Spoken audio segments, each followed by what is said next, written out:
Voy a daros la bienvenida desde aquí porque lo que parece demasiado ceremonioso. Así que, en nombre de la editorial, permitidme que os dé la bienvenida y las gracias por acompañarnos en este acto de presentación de Memorias de un luthier.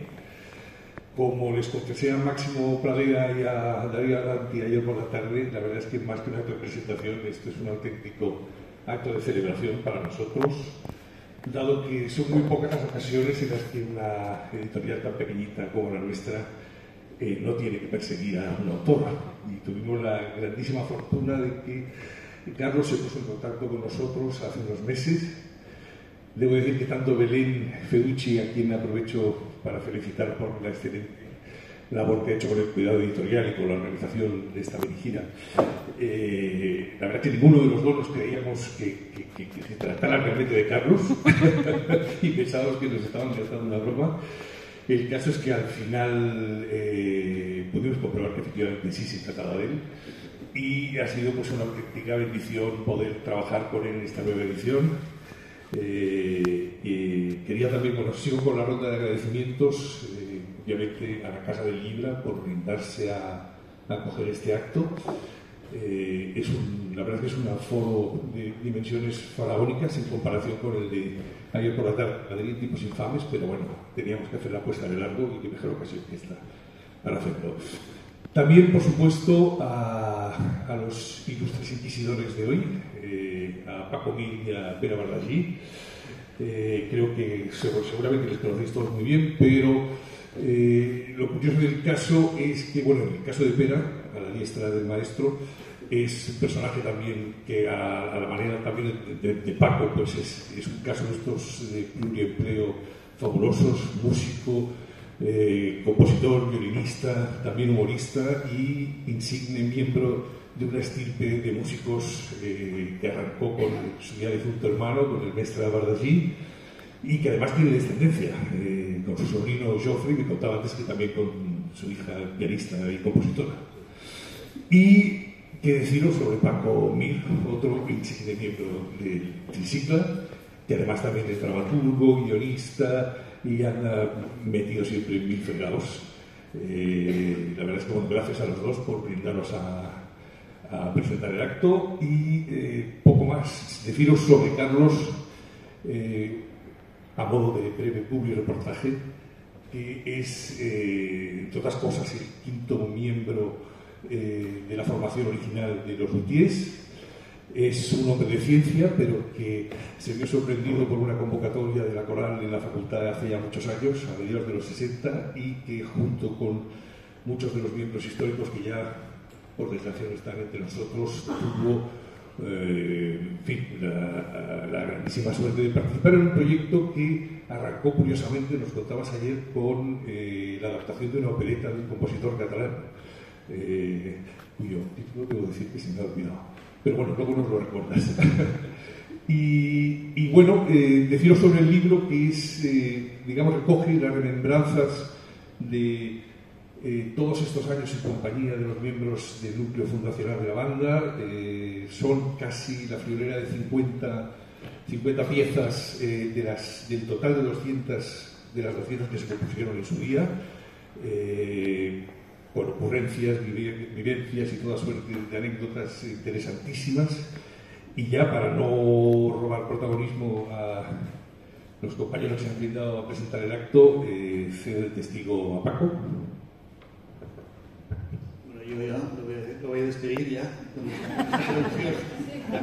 Yo creo que por cosas ya lo diremos, ¿no? Prácticamente. Bueno, yo voy a empezar con unas palabras de uno de los muchos libros que ha hecho el colectivo, que decía que el año 67 fue un año sombrío porque un huracán asoló Chicago, Tasmania fue arrasada por los incendios, un terremoto sepultó Venezuela, nevó en México, asesinaron a Che Guevara, hubo nuevas guerras, nuevas dictaduras, China inventó la bomba de hidrógeno que garantizaba una aniquilación ya perfecta de todo, pero no todo fueron desgracias.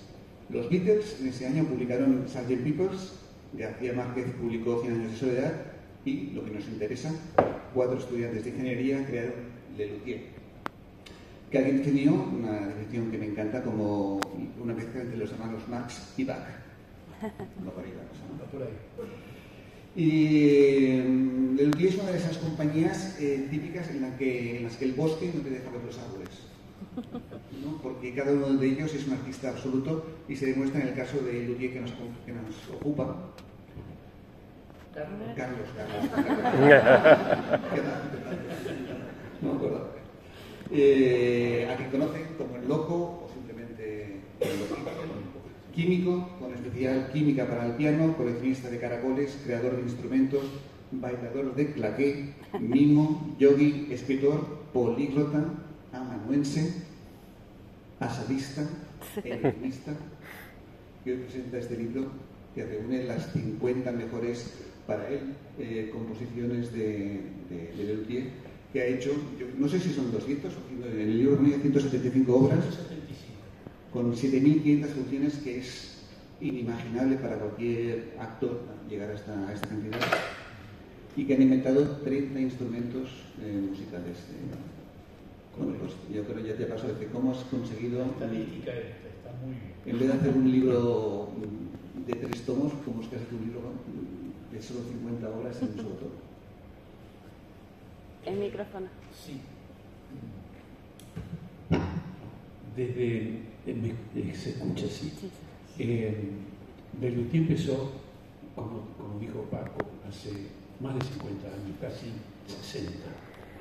Yo recuerdo la primera actuación de Lelutier en el año 1964,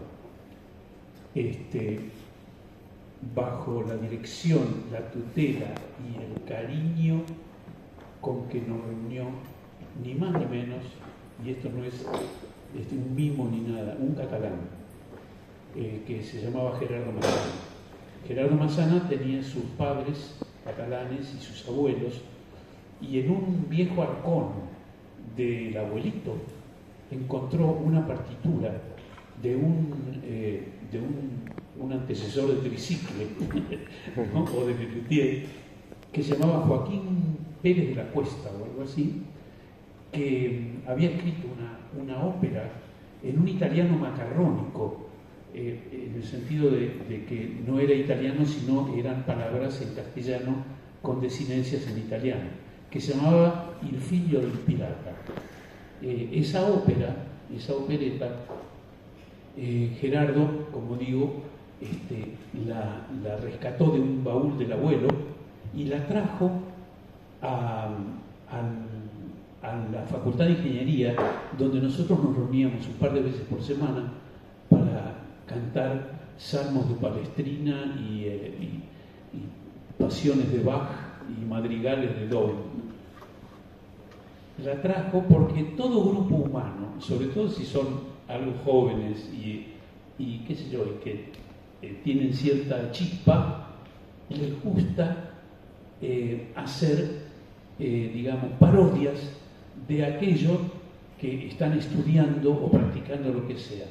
Eso no se puede ver en cualquier laboratorio de biología, que de pronto al lado de un microscopio ponen una fotografía de alguien que está mirando al microscopio con un chiste abajo o lo que sea.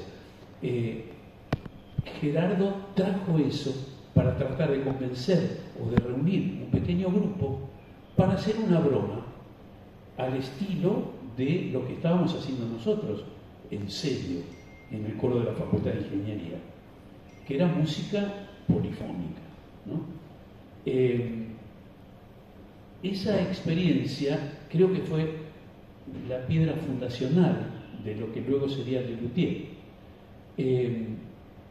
Se hizo la opereta, fue de consumo, un consumo absolutamente privado, es decir, la disfrutamos la gente del coro y unos pocos más.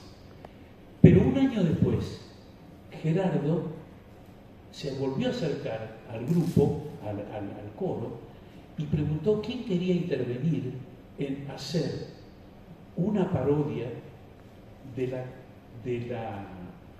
cantata, sí, de la cantata de La Pasión según San Mateo, exactamente, de Johann Sebastian.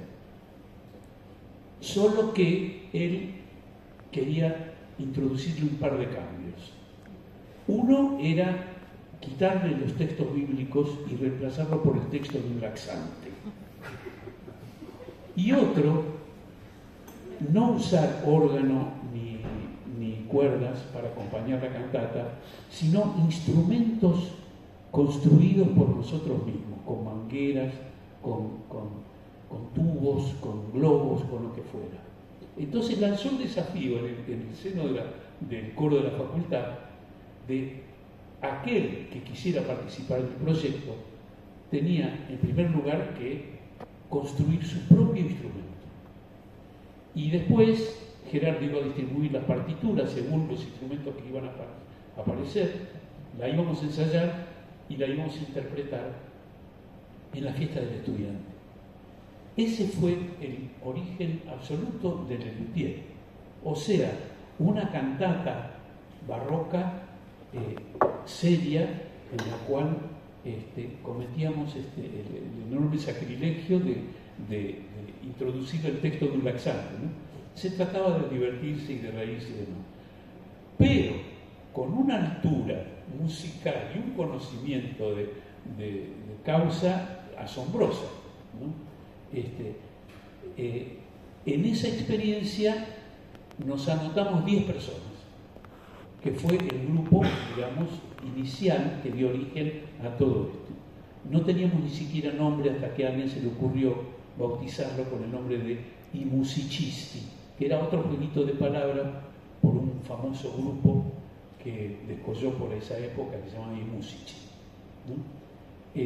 Así que a partir de allí, bueno, el grupo fue mejorando, fue creciendo, se fue reduciendo, gente que, bueno, que había apostado, pensaba que eso era una broma que iba a durar una noche o 2 noches, y resulta que no, que empezamos a ver que eso trascendía los límites de la universidad y empezaba a aparecer gente que disfrutaba, pero muchísimo, de lo que estábamos haciendo, que era un género que realmente nosotros no sabíamos que ni existía, ¿no? Que era la combinación de la música y del humor. Así que unos años después el grupo se fue reduciendo hasta que quedó conformado en un sexteto que dio origen a Lelutier. Yo no sé cómo, alguien me iluminó, no sé, pero yo sentía ya en ese momento, o sea, hace 50 años atrás, que esto era algo muy especial, que yo estaba viviendo una experiencia casi mística, porque estaba rodeado de gente que quería, que admiraba, estaba haciendo música, estaba haciendo humor, la gente me agradecía de pronto haber pasado un momento tan agradable escuchando tal o cual obra, y entonces empecé a escribir despacito la crónica de a dónde íbamos, a quién conocíamos, qué obras representábamos,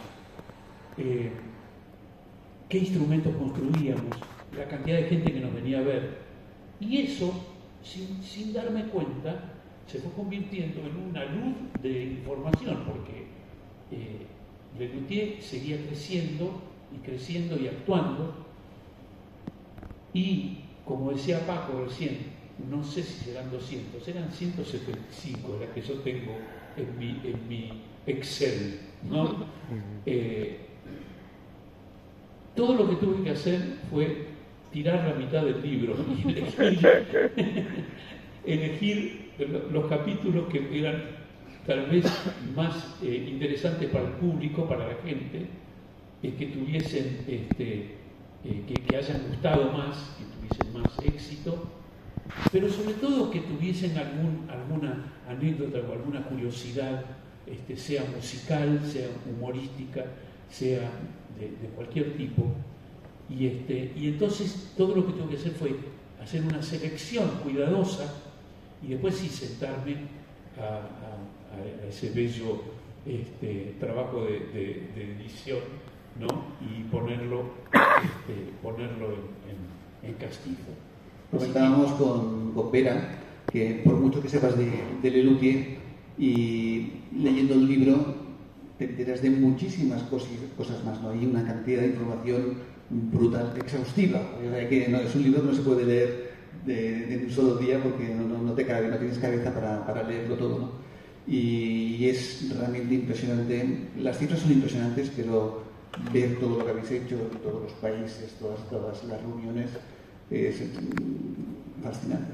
Para cualquier fan de Lelutier, este libro es de cabecera, porque a mí me ha aclarado muchas cosas. Por ejemplo, ¿cuántos eran? No, que no Yo sigo desde que vinisteis a Barcelona por primera vez, en el 74, y fui yo solo al teatro y de golpe dije, ¿pero qué es esto? No puede ser que sea tan bueno. Y fui a buscar amigos y los traía al día siguiente. Tenéis que ver esto, y traía músicos, tenéis que ver esto. Y me quedé acojonado porque era buena música que además casaba con un humor que no molestaba. O sea, normalmente si casas humor y música, algo pierde. Siempre la música es una mierda o el humor no te hace gracia, tocan muy bien, pero dices, ¿qué es esto? Y en este caso todo funcionaba mucho. Y eso que, bueno, a mí me hizo fan número uno desde que empecé. Y no conozco a ningún músico catalán que no sepa quiénes son Lelutier. O sea, todo el mundo sabe, y cuando algo suena a Lelutier o un juego de palabras, esto es un juego de palabras Lelutier. Y bueno, que es un fenómeno que no se ha dado en ninguna parte. Yo creo que si fuerais norteamericanos sería un fenómeno mundial. Solo que pasa que está el idioma, pero... Bueno, esto de verlo en el programa es una demostración de que Pera es mucho más listo que yo, porque en el año 74 yo escuchaba Radio 3, que no existía, era una cosa muy moderna, y me enteré que estaban actuando en Madrid, ponían sus piezas obviamente, y yo convencí a una amiga para ir a Madrid a verlos. Si hubiese escuchado otra emisora, no hubiese hecho el viaje a Madrid. Yo lo leí en La Vanguardia. Ese día no estuve yo. Y estamos hablando de cuando no había carreteras, que había que ir con carro en Madrid. O sea, que mi mérito, o sea, yo soy el fan número uno, él es el 17 o 18.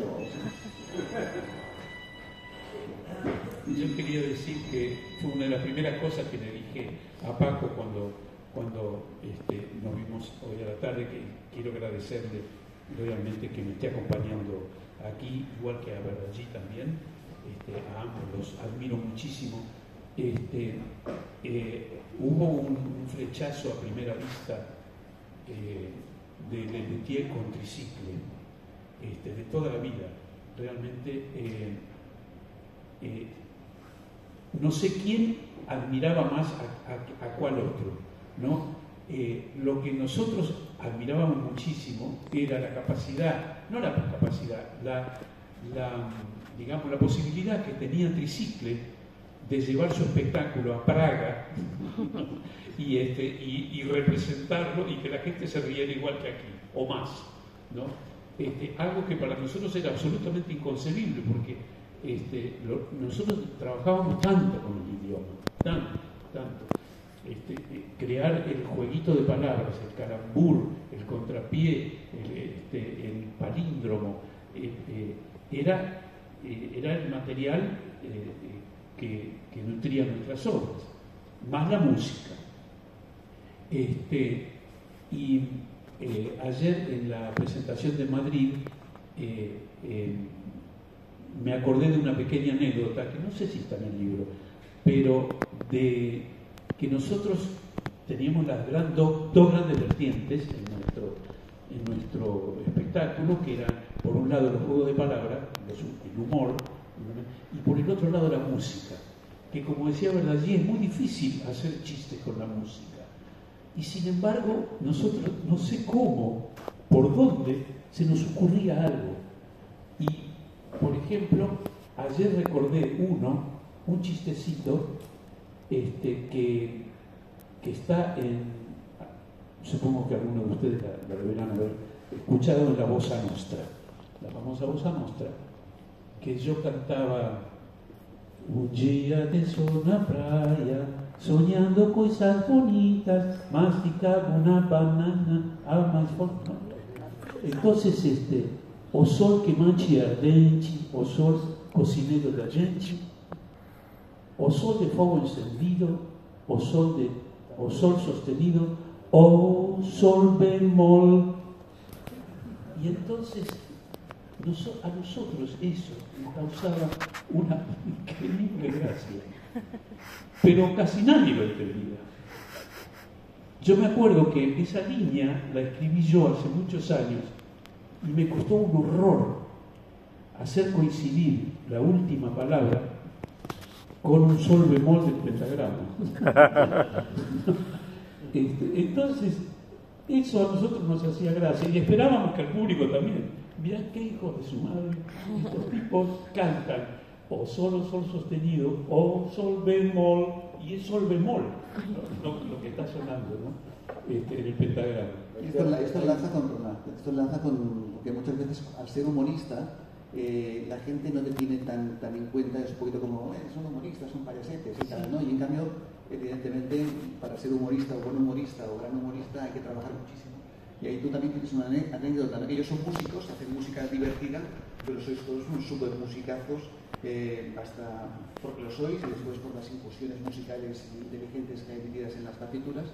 Y me hizo mucha gracia una viejecilla, ¿no? que te encontró después de un espectáculo. Para piano y orquesta. ¿Cómo es eso? A ver. Sí. Yo quiero decir que siendo pianista, él puede dar fe. Creo que no puede existir un placer estético más intenso, casi un orgasmo, diría, y me tengo que decir, que es tocar un concierto para piano y orquesta y ser uno el pianista, el solista que toca, y atrás 100 profesores tocando, acompañándolo uno. Eso no solamente es un placer increíble, es carísimo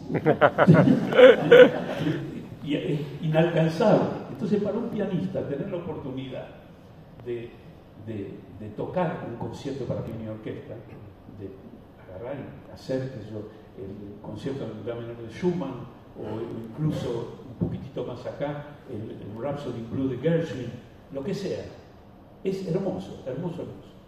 Y yo desde chiquitito estudié piano, mucho piano, mucho piano, fue mi instrumento. Y llegué a tocarlo respetablemente bien.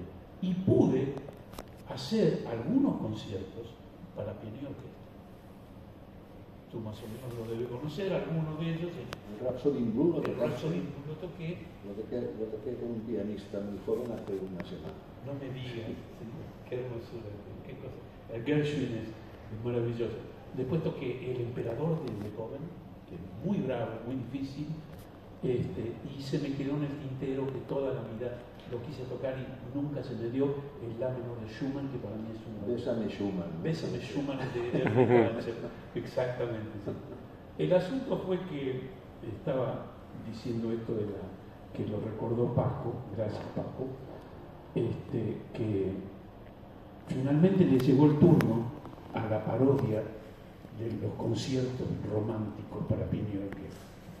Y nosotros escribimos uno a la Rachmaninoff, por todo lo alto. Y nuestro compositor era Sergei Dmitri Menokhustov. Soy siete consonantes y una vocal. Bueno, lo estudié, puse el alma, lo estudié.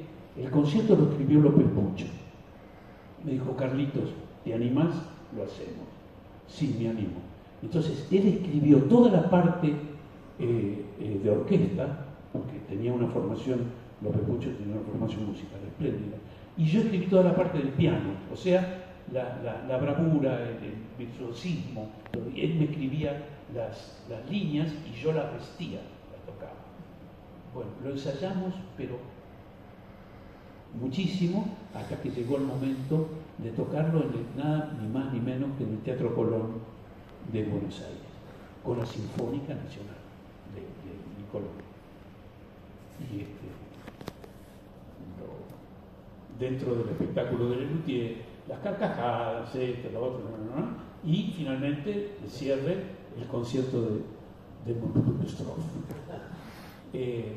Cuando terminó el concierto me paró una viejecita a la salida del teatro y me hizo así: joven, usted a mí no me engaña, usted estudió piano.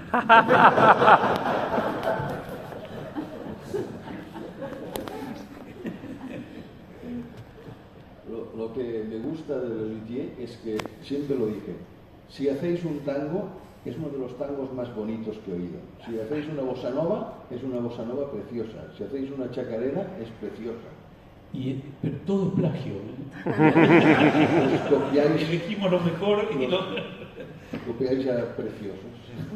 Bueno, hay que saber escoger lo que copias también, La verdad que cuando elegimos algo que parodiar, también vamos por todo lo alto. Si hay que parodiar una bossa nova, como la que canté recién, íbamos a quién, íbamos a Jobim, a Vinicio de Moraes, a esa gente. Si había que parodiar, qué sé, un género, por llamar alguna cosa, una java francesa, balsecito, de esos marineritos que saltan con la boinita roja, parodiábamos a Maurice Chevalier.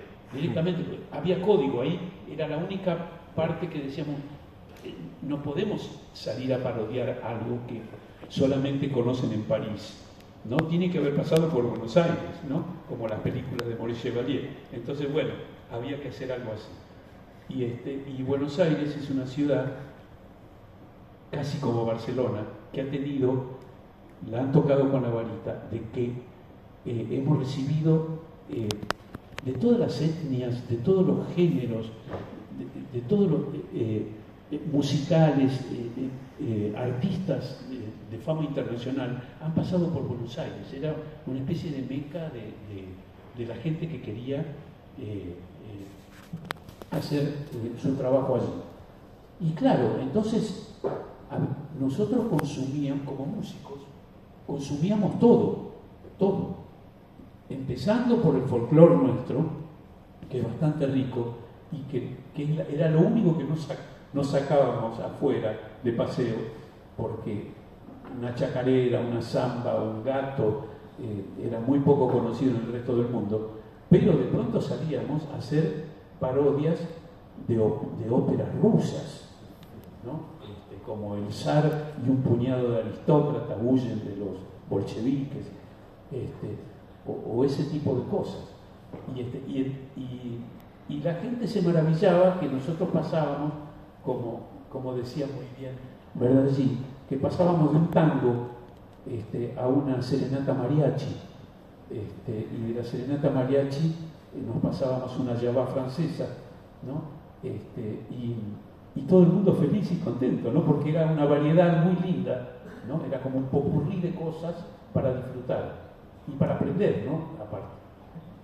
Hay un par de piezas, aparte de las piezas cortas de Lelutier que todo el mundo conoce, pero al menos yo conozco dos que son piezones realmente de músico y muy, muy divertidas, como Teresa y el oso, como El lago encantado, ¿no? Que son cosas que, vaya, yo, si me diesen permiso, bueno, permiso no, si me diesen dinero las haría, porque son para disfrutar como director y como espectador, ¿no? Y esto se ha visto muy poco, no está a la altura de todos los restos de números. La representación de Teresa y el oso duró un año en Buenos Aires, 1975. Tuvo un año en cartel tocando Teresa y el oso con instrumentos informales, con los latines, las latas, los matecitos de yerba, y Marco contando la historia. El otro día un podcast de Buenos Aires que se llama La Hora de la Nostalgia hizo una compulsa de cuál era la mejor obra de Lelutier. Bueno, se agarraron a trompadas entre todos los fans, porque había de todo, para todo gusto. Y me preguntaron a mí, ¿no? Que yo soy una especie de columnista medio oculto que colaboro con ellos de vez en cuando.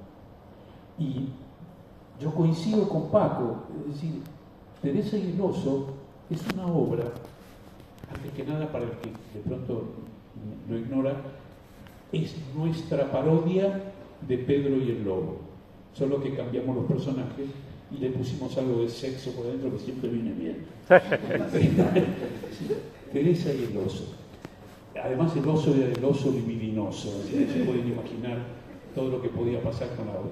Pero la cosa era que había que hacer una parodia de Pedro y el Lobo, ¿no? Rachmaninoff, dije Prokofiev, perdón.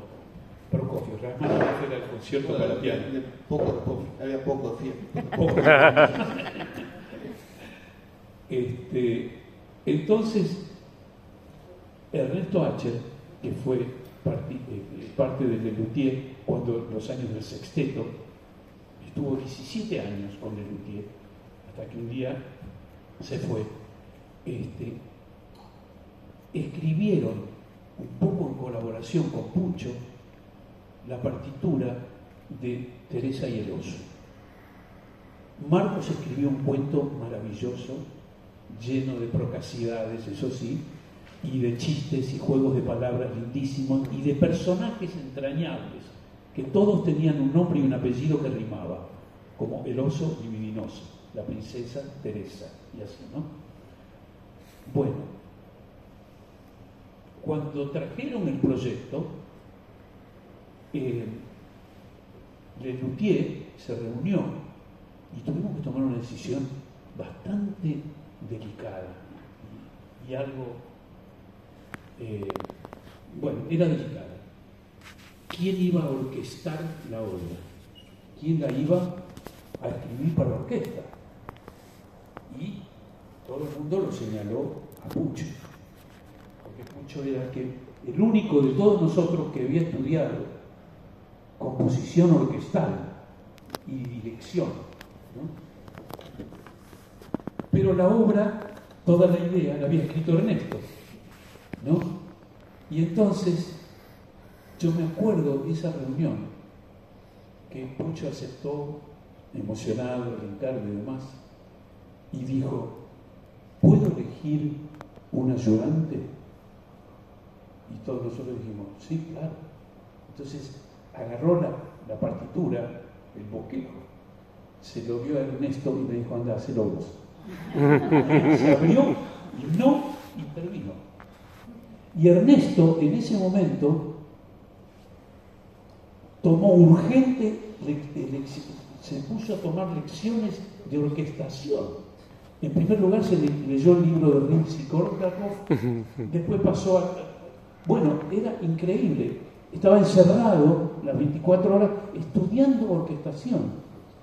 Fue a Leuchter, a varios profesores en Buenos Aires, y en unos meses parió Teresa y el oso.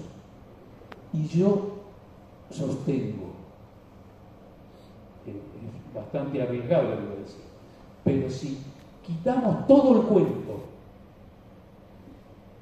Paco, vos vas a estar de acuerdo. De todo. Si quitamos todo el cuento y todo el chiste y tiramos todo a la basura y interpretamos igual que el lago. como el lago encantado, ¿sí? Interpretamos el poema sinfónico, yo me atrevo a decir, yo estoy escuchando a Richard Strauss, pero es increíble, increíble. Y por eso yo creo que es una de mis obras preferidas y coincido con el Pablo. De Ernesto H. Es un personaje importantísimo de Lelutier, ¿no? De hecho, yo creo que un porcentaje altísimo de esas 50 piezas que has escogido está por allá el metido. Sí, exactamente. Además, Ernesto trajo a Lelutier algo que nosotros, claro, como nuestra formación era muy clásica, ¿no? En el coro de ingeniería, no andábamos por ahí, andábamos por otro lado. Ernesto trajo el jazz, y entró y dijo: ¿puedo escribir una obra yo? Cuando entró, dale, y escribió Tristeza del Manuela, o Manuela's Blues, un blues, que fue la primera obra de jazz de Lelutier. Y a partir de ahí hizo los 5 títulos monovocálicos, ¿no? Papa Garland, Pepper Clemens, Miss Lily Higgins, Dr. Bob Gordon y Truthful Lulu, cada uno escrito con una vocal. 5 temas maravillosos. Cuando se fue Ernesto, por razones que, bueno, como se separan las parejas, ¿no? Nosotros sentimos que se acababa el jazz en Lelutier, que no había más, ya, listo, se acabó. Y un día mis compañeros me dijeron: Carlito, vos tocás jazz y te sale bastante bien, ¿por qué no intentamos? No tiene por qué, por haberse ido Ernesto, dejar esa porción tan hermosa y tan importante de la música, ¿no? De los géneros musicales. Y se me ocurrió una cosa que fue ¿Quién mató a Tom McCoffey?, ¿no? Que fue la única obra de jazz que yo escribí. La que tu hija te reñía, ¿no? ¿Cómo? Tu hija te reñía. Que me reñía, sí, porque se la robé, se la plagié. Claro. Sí, era. I got rhythm, ¿no? I got rhythm. El rhythm changes, ¿no?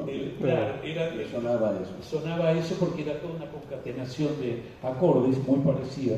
Y entonces mi hija chiquitita, en aquella época, cuando lo escribí, me dice: papá, te recopiaste. Porque reconoció al Tom McCoffey cuando un día estábamos escuchando el Tengo ritmo de Gershwin, que yo adoro, ¿no? Por supuesto, y que copio. Dentro de estas 50 obras no escogidas no están las mariposas. Esto me ha gustado mucho, el término de mariposas, no sé si lo conocéis, de León. Explícalo porque es muy bonito, y después también tenemos a la crisálida. La crisálida y la mariposa, sí. Sí, Lelutier es muy cruel a la hora de opinar sobre las obras de los compañeros, de lo que se trae, ¿no? Tiene que ser perfecta, la obra tiene que ser perfecta, tiene que gustarle a todos. Bueno, entonces hay un momento crítico cuando alguien viene y dice: se me ocurrió esto, ¿no? Y lo pone sobre la mesa. Y entonces repartimos pastichelas, cantamos un poquito, vemos, y empieza, bueno, hubo muchos casos de gente que se acercaba a la mesa, de los cuales me incluyo. Una de las obras que yo sufrí muchísimo fue cuando escribí la parodia del flautista de Amelini, que se llamó El flautista y las ratas. Aprovechando yo que tocaba el instrumento que se llama tubófono, hice toda una partitura de un flautista que lo llaman, como en el cuento infantil, ¿no? Solo que este tipo era tan imbécil que lograba todo lo contrario, es decir, en lugar de matar a las ratas, les creaba una frenesí sexual terrible y invadía todo el reino, ¿no? Y terminaba todo muy mal. Entonces, cuando yo llevé esa obra al grupo, no le gustó a nadie. Y estaba lleno de juegos. Marcos me había escrito la letra, que era pletórica, pero increíble, llena de juegos de palabras, de calambures, de todo. Yo estaba enamorada, además como lo que me gustaban los juegos de palabras, ¿no?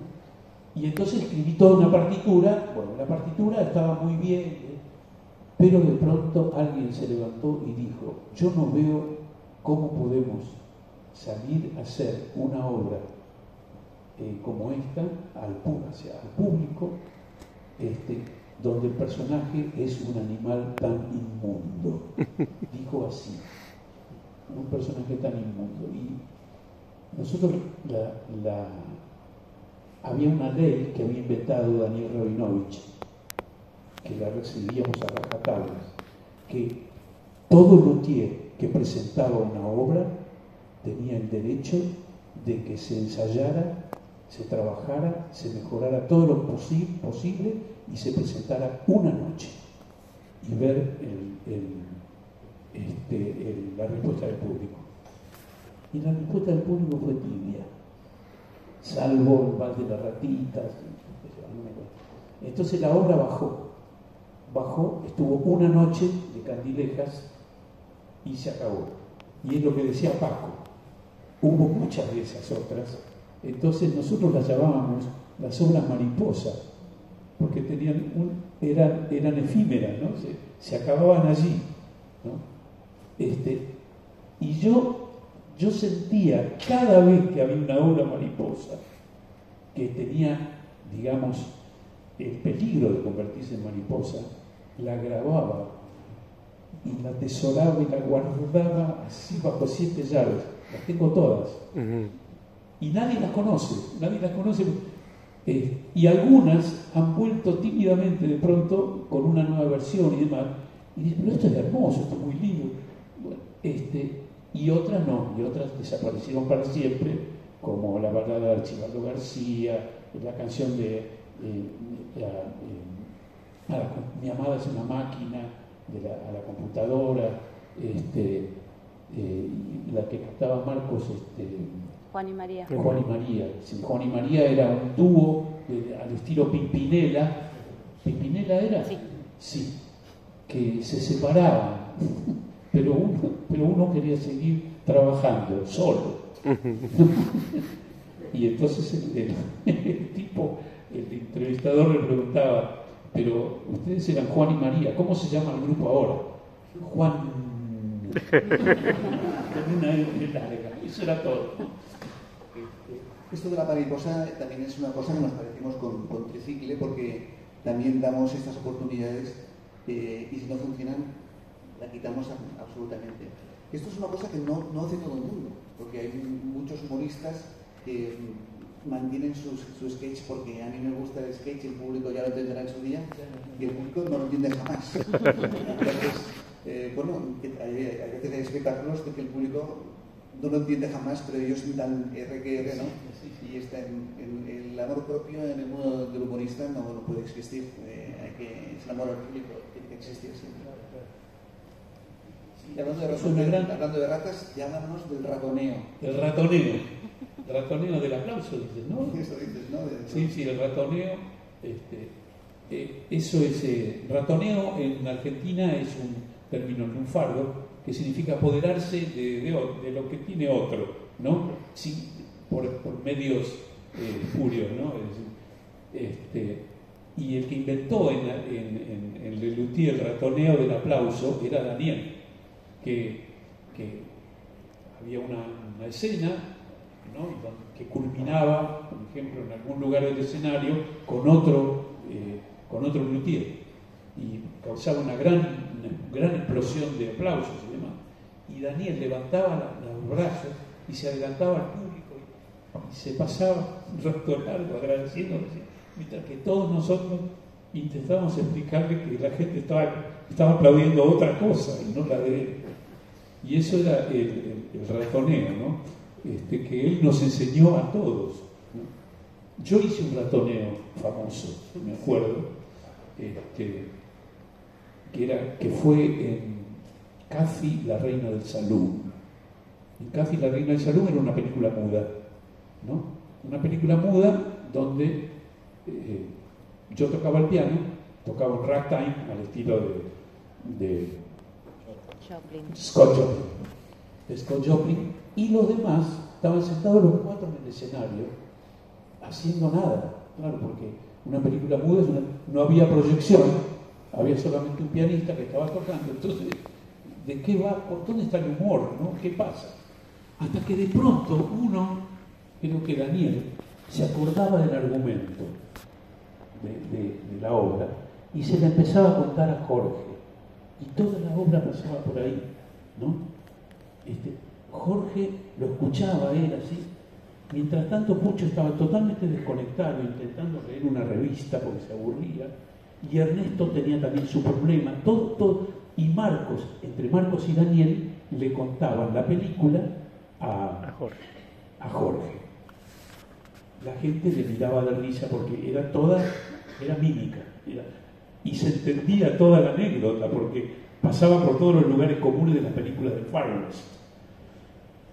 Cuando terminaba la obra, se iban todos corriendo detrás de Pucho porque lo perseguían, como terminan las películas mudas, con una persecución, ¿no? Salían todos corriendo y el teatro se venía abajo al gran aplauso.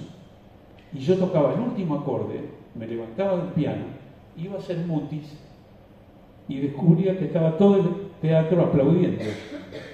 Y entonces miraba a la izquierda, a la derecha, y yo estaba solo.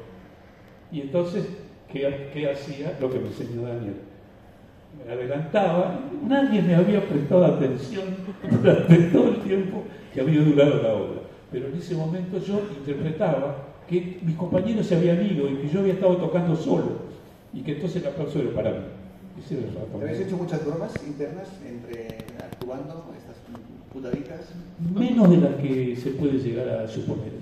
Fuimos bastante profesionales en ese sentido. Había un par de reglas que respetábamos, que cuando un luthier le hacía una broma al otro, no tenía que interferir ni con el espectáculo, ni con el libreto, ni con nada. Es decir, la broma tenía que ser interna. Nos divertía a nosotros y nadie se tenía que enterar. El espectáculo era el mismo que la noche anterior. Antes le decía Paco que es curioso que cuando vas después del concierto a ver tras del escenario a unos humoristas, normalmente están serios. Que te esperas que sea la coña. Y en cambio, cuando vas a ver a músicos clásicos, yo no estuve en la orquesta de Teatro Lliure, es al revés. Estamos meándonos de risa y salimos serios. Es al contrario. Es cierto, eso es la contradicción, ¿no? Cuentas también en el libro, supuestamente esto es al revés, ¿no? Porque una versión catalana de las en TV3 hay la cubana. Sí, la cubana. La cubana hizo unos personajes que se llaman las Teresinas, que eran señoras de barrio, así muy cotillas, ¿no? Y vosotros también tenéis a Rosadito y Clarita. Y Clarita, ¿no? Que creo que empezaron también en los camerinos, ¿no? En los camerinos, hablando así a través de un biombo, el camerino de Jorge Marona y el mío estaban pegaditos. Y después, inmediatamente después pegadito, venía el de Marcos. Y entonces Jorge y yo, como teníamos una mampara casi, nos poníamos a cotillear y a discutir, ¿no? De pronto Jorge me decía, baje la radio, vieja bruja, ¿no? Me gritaba, ¿no? Y usted, ¿por qué no encierra a su perro que ensucia toda la vereda? Bueno, y hablábamos así. Y Marcos, que estaba, ya escuchaba todo, y gozaba, pero una barbaridad, con los diálogos que íbamos haciendo Jorge y yo. Todas las noches hacíamos algo distinto y nos peleábamos como dos viejas con ventilleras. ¿Conventillos se dice aquí? No. Los conventillos donde vivían muchas familias juntitas, que era, digamos, el origen de estas discusiones así. Una corrala, no sé, aquí. Una corrala. Corrala. Puede ser así mismo. Patio interior donde... Patio interior, claro, un varias familias. Un celular. Sí, cielo abierto, claro. Y un día, Marcos nos llama a su camarín y nos dice, yo hace mucho que vengo escuchando los cotilleos de ustedes dos y les aseguro que son divertidísimos. Es divertidísimo. Si esto lo convertimos en una obra de Lelutier que se llamó Pasión bucólica. Pasión bucólica, exactamente. Si lo convertimos en una obra, yo creo que va a ser un éxito. Y tanto Jorge como yo digo, Marquitos, es algo muy íntimo, muy interno, ¿no? Sí, humor interno. Jorge y yo disfrutamos de eso. No, yo también disfruto mucho de eso. Es más, acá está el libreto. Yo dije, no, Marco, no puedo hacer. Yo me divierto con Jorge. Te vas a divertir en el escenario. Acá está el libreto. Tienes que Entonces, inmediatamente creó dos personajes, ¿no? Que eran dos mujeres, una viuda y otra solterona, ¿no? La viuda era yo, mi difunto marido, y la otra era una solterona que no había visto nada nunca en su vida, y entonces discutíamos todo el tiempo. Pero, ¿qué nos unía? La música. Él tocaba el violonchelo y yo tocaba el piano. Entonces nos juntábamos a tocar, ¿no? Y me acuerdo, el primer chiste que cayó, que fue Mariposa, pobrecita también, que llega Jorge con su violonchelo, ¿no? Y yo le digo, bueno, ¿qué le parece? ¿Tocamos? Sí, ¿cómo no? Entonces, a ver. Entonces pongo una partitura en el piano, en el atril, le digo, ¿esta la sabe? Esta sí, me dice. Ay, qué suerte que la sabe. No, no la sé. Pero no me dijo, esta sí. No, estaba leyendo el título, Esta sí de amor. Toquemos otra. Entonces, por supuesto, nada, no funcionó, salió así. Y la obra se llamó Pasión Bucólica, que Jorge también la pronunciaba mal, decía Pasión Bucólica. Y yo le decía, no, Clarita, está mal acentuada, no es bucólica, no es Pasión Bucólica. Entonces me decía, ah, cierto, es Pasión Bucólica. Dentro de tus incursiones catalanas en el mundo argentino, destaca Baixando la Fonda del Gat, ¿no? Una novia y una novia. Que la metiste en una zarzuela, ¿no? La metí en las Mazas del Bergantín, sí. Era un momento en que el capitán del barco, que era Ernesto, que decía, nosotros llevábamos un grupo de prisioneras en la bodega, ¿no? Y entonces los marineros estaban ya un poquito así desesperados, entonces le pedían al capitán que dejara subir a las prisioneras a cubierta para poder tener un poco de jaleo. Y entonces me acuerdo que se armaba una algarabía terrible porque el capitán no quería bajo ningún aspecto que subieran a prisioneros, porque si no, eso se iba a convertir en un despropósito, en un jaleo infernal, que no. Entonces empezamos todos a gritar así, dele capitán, por favor, capitán, por favor, capitán. Y una noche, yo no sé cómo, conecté con mi infancia.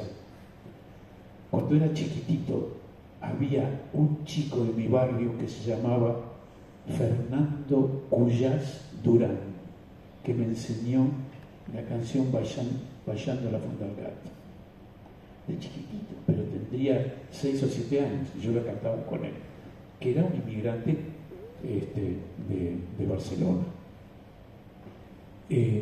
Entonces, en el medio del jaleo ese, yo no sé cómo, estábamos armando todo, tan tremendo quilombo, como decimos en Argentina, que me vino esa canción y entonces me puse delante del capitán a bailar y le canté Baixando la Fonda del Gat, una noche, preguntéule con su viu, Marieta, de Louis Viu, todo completito, sí. Y el capitán se quedó, pero estupefacto. Bueno, pero la anécdota pasa por otro lado. Cuando terminó la canción, Marco Musto me vino a ver al camarín y me dice, Carlito, me enseñaron Baixando el Fonda del Gat y la cantamos juntos. Entonces, al día siguiente se la enseñé, la aprendimos a cantar y esa noche la cantamos los dos juntos al capitán para que dejara subir a las prisioneras. No sé si hay que dejar que la gente pregunte, ¿no? Preguntitas, por ahí alguien tiene alguna duda que yo no voy a resolver. Quería preguntar cómo era el proceso creativo de las obras. ¿Se dividían los roles o era un brainstorming conjunto? El proceso creativo. Era bastante simple, te digo. Mira, uno de los secretos de Lelutier fue que nosotros nunca fuimos a buscar un guión de una obra teatral y lo representábamos. Escribíamos el guión y lo escribíamos para nosotros.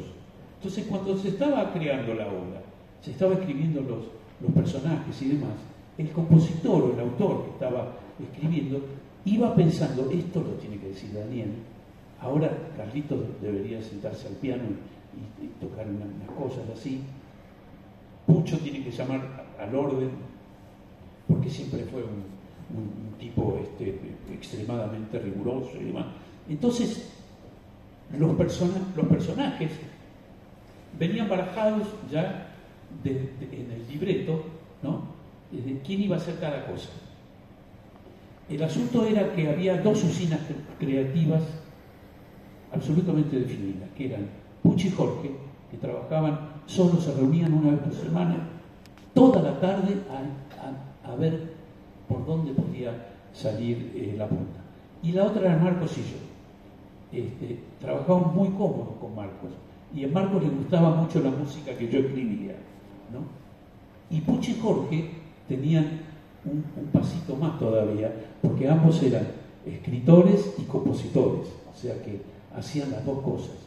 Y por lo general las obras, cuando llegaban al ensayo, a la mesa de trabajo, ya venían prácticamente escritas, letra y música prácticamente, ¿no? Se leía por primera vez, nos reíamos a carcajadas, porque realmente es el primer contacto con la obra. Me acuerdo y yo creo que lo cuento por ahí, el regreso de Carlitos, que es la parodia de Carlitos Gardel volviendo en barco a Buenos Aires, pero en realidad no era Buenos Aires. Marcos escribió toda la obra, la escribió íntegra y intercaló 3 tangos y un balsecito, sin música, con la letrita y nada más. Donde está el famoso tango del fontanero, que también tiene un chiste musical que la gente adoraba, el final. Lo trajo y yo no sé cómo se dio que en lugar de ir a los camarines o qué sé yo qué, nos acostamos, nos tiramos en la alfombra roja del Teatro Coliseo en Buenos Aires, así informalmente. Y Marcos dijo, bueno, miren, le voy a leer algo y leyó a los demás, a los otros 5, leyó el guión que había escrito sobre el regreso de Carlitos. Bueno, eran gritos que proferíamos, de carcajadas, de placer, no podíamos creerlo. Fue realmente, creo que una de las presentaciones más espectaculares. Además, el otro día con Valeria, con mi señora, hice una de esas estadísticas absurdas, un estudio matemático que a mí siempre me gusta hacer. Es la obra de Lelutier más densa en chistes. Tiene 4 gags por minuto y dura 10 minutos. Es no hay más concentración de gags que esa obra. Es increíble. Y quiero terminar esta con un mimito para Bardallí también. El tango del plomero. En Argentina el plomero es el fontanero. Era un tango que decía más o menos así. El fontanero fue al trabajo muy temprano, vio el caño que perdía y se acercó. Sereno tomó el soldador en sus manos y soldó.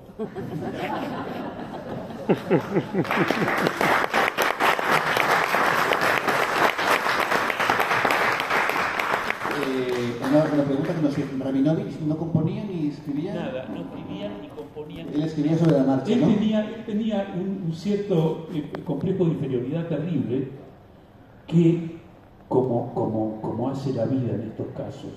La vida le dio a él una capacidad que ninguno de los otros 5 tenía, que era el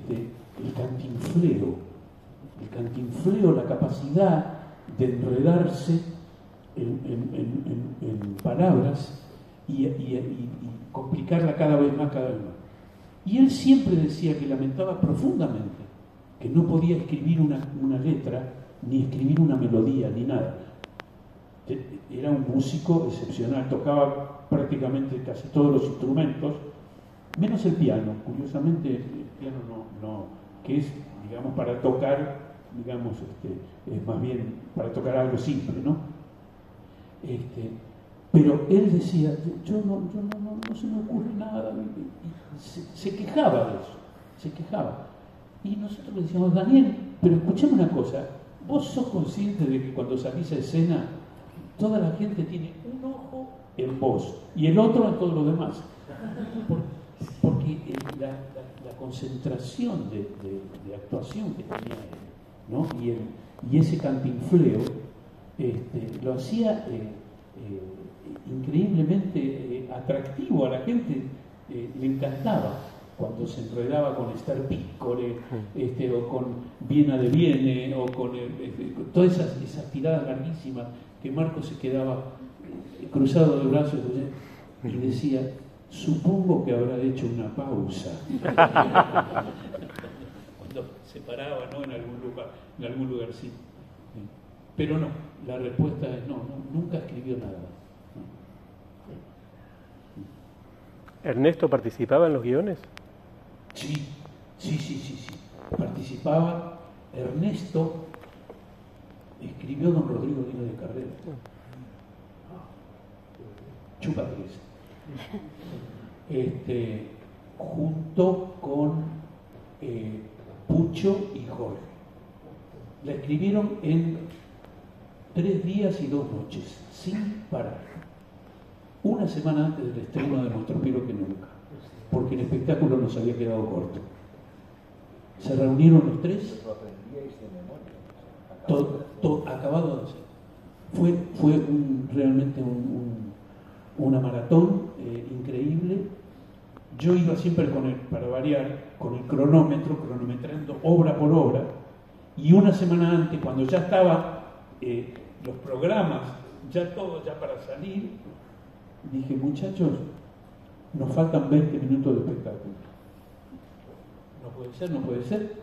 Acá está la suma de los timings de todas las obras. Nuestras obras duraban entre 1 hora y media y 1 hora y 3 cuartos. Eso duraba. ¿Cuánto duraba la de Triciclo? Pues más o menos lo mismo, sí, intentando no llegar nunca a hora y 40, quizá lo máximo. Hora y 40, sí. Es un tiempo fisiológicamente correcto para reírse con toda la panza, ¿no? Después empieza una especie como de fatiga, ¿no? Naturalmente. Entonces, el espectáculo estaba durando 1 hora y no llegaba a la hora y media, era 1 hora y 20. Entonces dije, muchachos, nos faltan 20 minutos para nuestro... Y entonces, urgente, Pucho y Jorge fueron a una carpeta que ellos tenían donde iban tirando ideas sueltas. Y ahí había la insólita, me acuerdo que se llamaba algo así como el insólito trayecto o itinerario del primer adelantado del Río de la Plata, ¿no? Que se le ocurrió antes de Colón descubrir América, pero entrar por Buenos Aires y subir hacia arriba.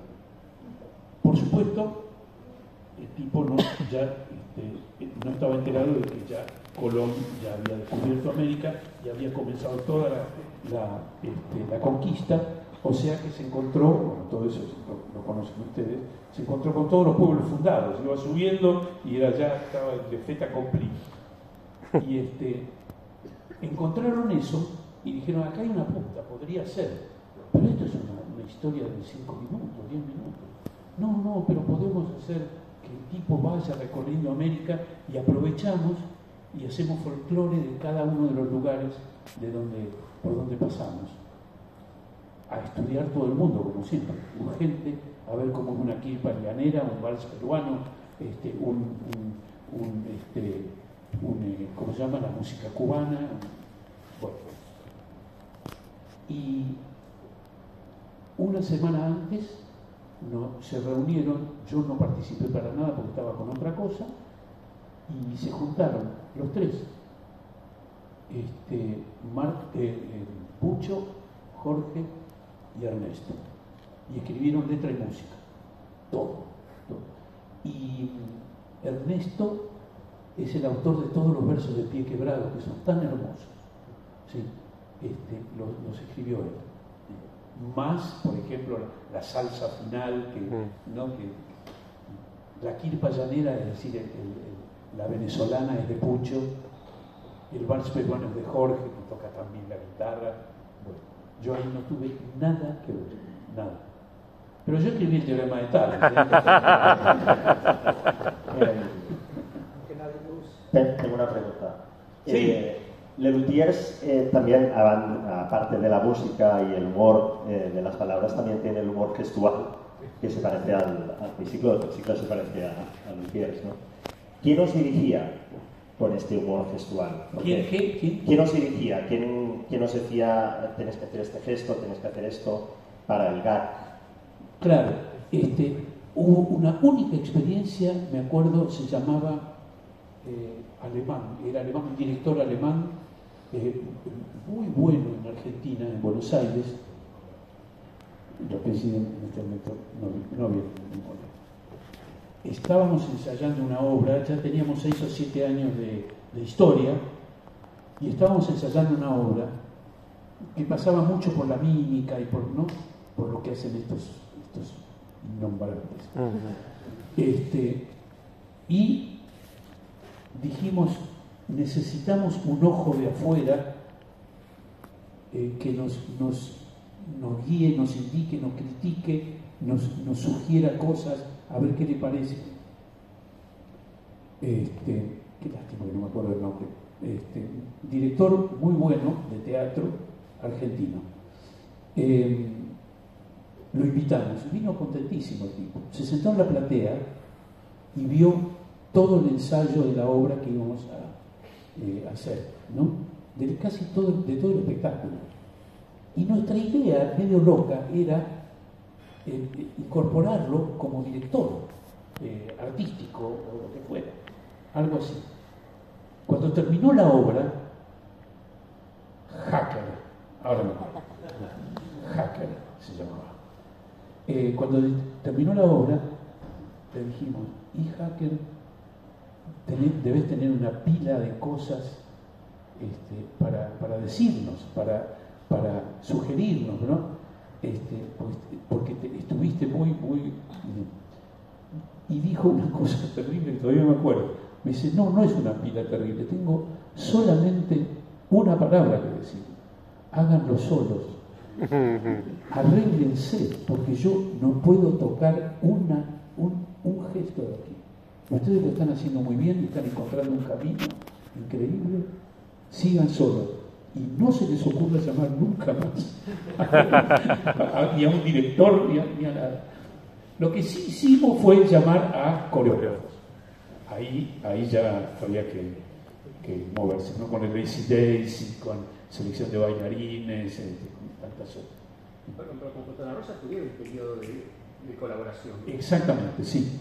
Fontana Rosa trabajó con nosotros unos años, colaboraba. Era muy rara la colaboración de Fontana Rosa.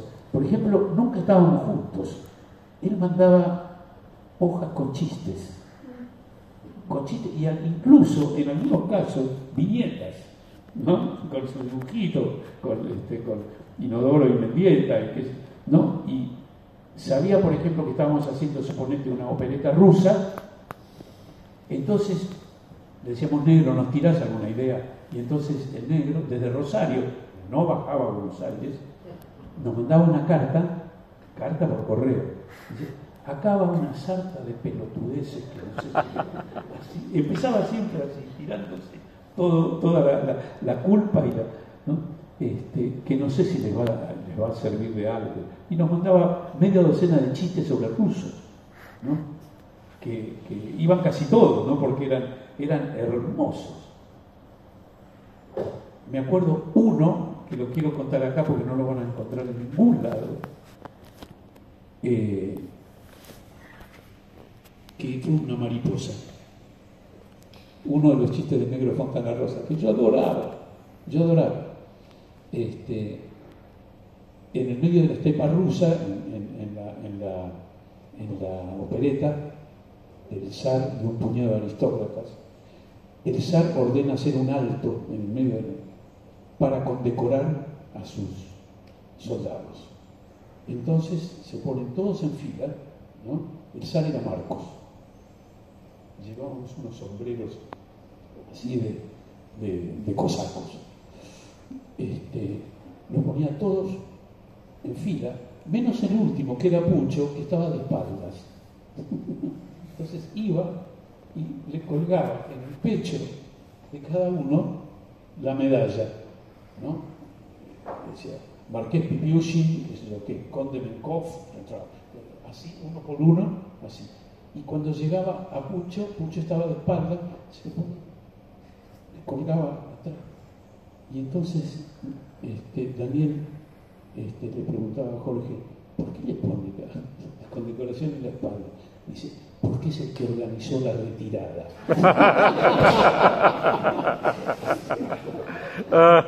Puede ser que haya caído. Sí. Oh, sí. Bueno, Carlos, en 2017 propusiste que el grupo terminara, ¿no? Cuando te retiraste. Sí. ¿Cuál es tu opinión a que hayan seguido y con el elenco 2019 y tal? ¿Y crees que si otro luthier como Marco hubiera estado de acuerdo contigo, se hubiera seguido? Siempre lo Yo mismo. te voy a contestar yo porque me la sé. Te la sabes, sí. Me la sé la respuesta. Sí, no estaba muy de acuerdo él con Yo mi creo que afortunadamente, porque eso es un tema que va saliendo, ¿no? Y ya lo hemos visto, pero afortunadamente la marca luthier lo que trasciende al tiempo y ya está a prueba de artistas, o sea, es más lo que han hecho que cómo se hace lo que han hecho, ¿no? Y bueno, digo, también soy extricicle también, ¿no? O sea, hay un momento en que tú cierras la fábrica, pero la fábrica sigue funcionando aunque tú no quieras, ¿no? Y pues, hablo por ti, pero me parece que... Pero ¿qué es esta sensación de que... ¿Qué te pasa cuando dejas de trabajar? Pues que has dejado de trabajar, nada más. O sea, no se te hunde el mundo, no se te haces cosas que antes no harías y con la tranquilidad de haber hecho tu trabajo muy bien hecho, ¿no? Que esto es el gran trabajo de los humoristas, porque a veces tú puedes ser artista, pues tú puedes ser famoso, pero un humorista es famoso porque hace reír, que es realmente de las cosas más agradecidas, ¿no? Tú puedes ser ladrón de bancos y te reconocen por la calle como ladrón de bancos y claro, no está muy bien, ¿no? Pero siendo humorista siempre se te acercan porque les has hecho reír, les has hecho mejor la vida, ¿no? No sé si te he contestado, pero se va a quedar así la cosa. Sí, yo perfectamente lo que dicen es absolutamente. Yo recojo en Buenos Aires, somos muy de psicoanálisis, de esas cosas, ¿no? Y hay dos términos. Estos los envidiábamos, porque ellos decían, Luthier viaja con un psicólogo. Nosotros, al final tuvimos un técnico que era psicólogo. Y ya somos como de Luthier. Y hay dos palabras que son claves acá, que uno se llama, lo que se usa mucho es lo que se llama el famoso masaje narcisístico, ¿no? Que es un poco como lo decía Paco, la gente se te acerca por la calle porque vos lo hiciste reír y te agradece y entonces y te adora y te quiere y qué sé yo, y quiere sacarse la selfie. Y eso para uno es el masaje narcisístico, ¿no?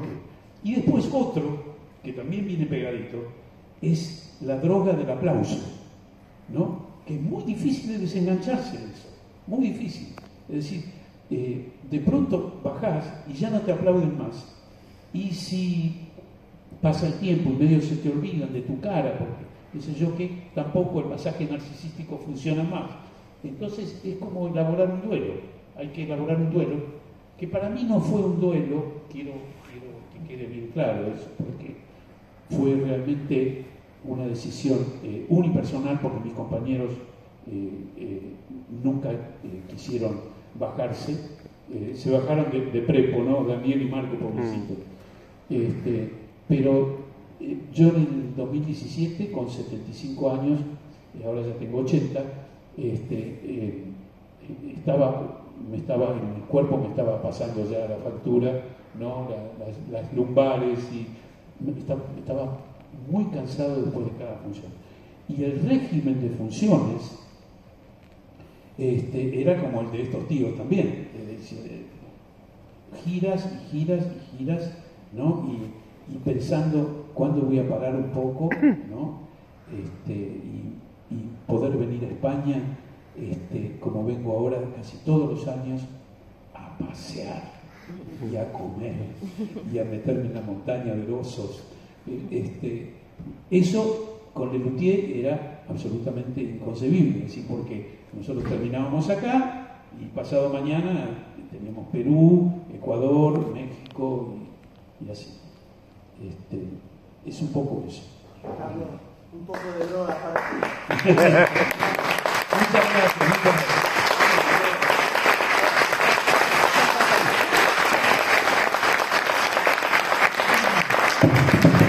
Creo que ya vamos a ir acabando, ¿no? Yo quiero acabar con, ya que estamos en la semana de elecciones, con un personaje de los mejores que tenéis, que es el doctor Ortega. El doctor Ortega, que, para que el que no recuerde, es un político que siempre supo poner por encima de los mezquinos intereses partidistas sus supremos intereses personales. Un prohombre con un insobornable sentido por lo propio y una inflexible atracción por lo ajeno. Y tiene frases estupendísimas, ¿no? Por ejemplo, hemos de hacer hincapié en el tema cultural, y cuando hablo de cultura, hablo de una cultura con una Q mayúscula. Recuerdo perfectamente que cuando fuimos gobierno en el país hubo paz, tranquilidad, estabilidad. Fueron 4 inolvidables días. Para ganar estas elecciones, cada uno de nosotros debe ser un verdadero ejemplo. Por eso, ante todos ustedes, yo me comprometo firmemente a votarme. Muy bien. Y después tienes, bueno, te han quedado cosas por hacer, ¿no? Todavía. Yo sé una, ¿no? Tienes la versión de Singing in the Rain. Singing in the Rain. ¿Que tú querías hacer? Ay, sí. Raining in Sing Sing. Raining in Sing Sing, se me había ocurrido. Dando vueltas precioso. Ahí tienes tiempo, ¿no? Raining in Sing Sing. Nunca has tenido tiempo y ahora tienes tiempo. Pero para primero pasamos por otra. Estábamos con Jorge intentando buscar títulos de comedia musical. Y una que se nos ocurrió, la primera que se nos ocurrió, que era bastante, tenía un título medio, ¿cómo se llama? Amenazador. No se dice amenazador. Vale. No sé qué estás queriendo decir. Proceloso, no sé cómo. El título era una comedia musical, entonces el título era 7 novias para 8 hermanos, con todo lo que eso implica. Supongo que le suena, ¿no? 7 novias para 8 hermanos. Y empezamos a trabajar por allí, pero no salía. Y de pronto dije, tiene que ser algo más en inglés, algo así como Singing in the Rain. Y de pronto, bueno, la dimos vuelta, Raining in Sing Sing. Sí. Que terminó llamándose simplemente Selección de Bailarines, ¿no? Que era una broma, una parodia a Chorus Line. Todo, usamos todo, el libreto de Chorus Line íntegro, lo usamos, en la medida nuestra y con nuestra música, nuestros chistes. ¿Sí? Las mariposas tenéis pensado las mariposas. Mariposa. Si tenéis pensado editarlas porque si a la gente no le ha gustado es buena señal. Si a la gente no le ha gustado es buena señal. Bueno, mira, yo que guardo todo, tengo un archivo en mi casa de todo lo que hizo Lelutier desde el comienzo hasta hoy.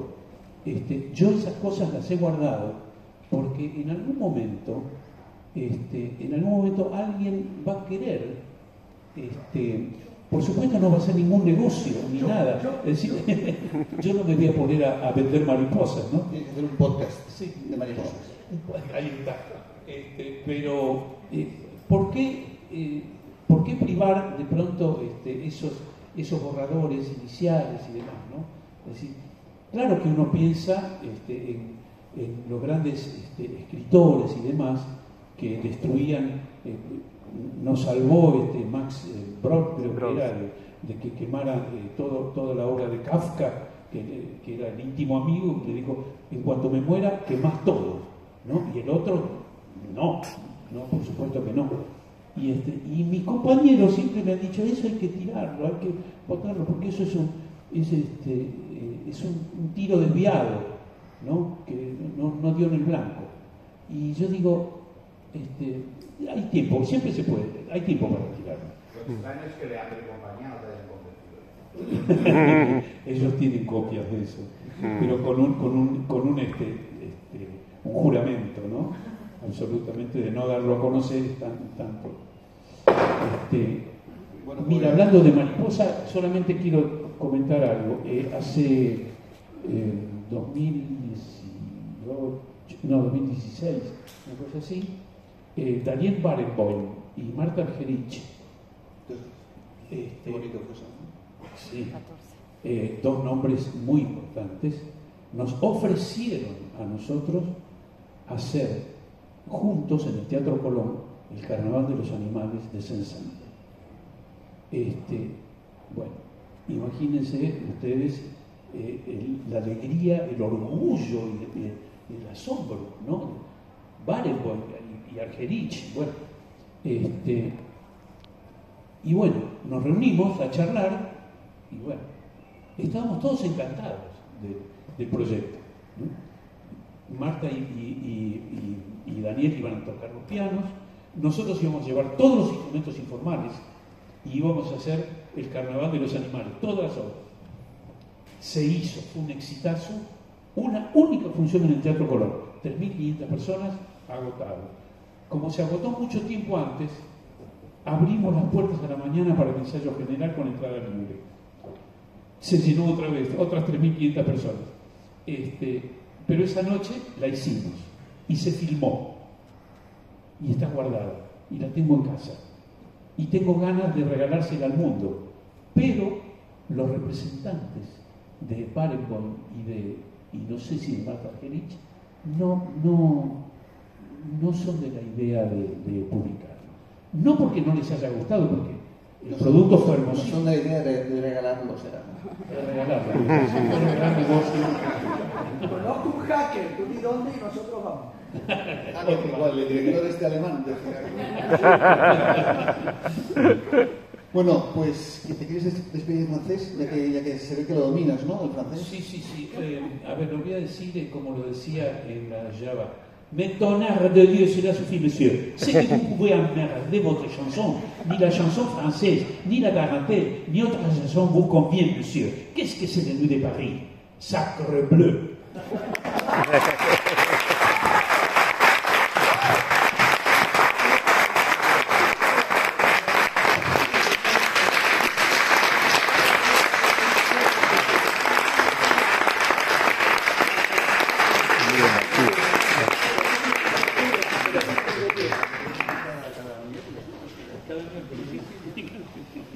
La semana que viene también lo hacemos el miércoles.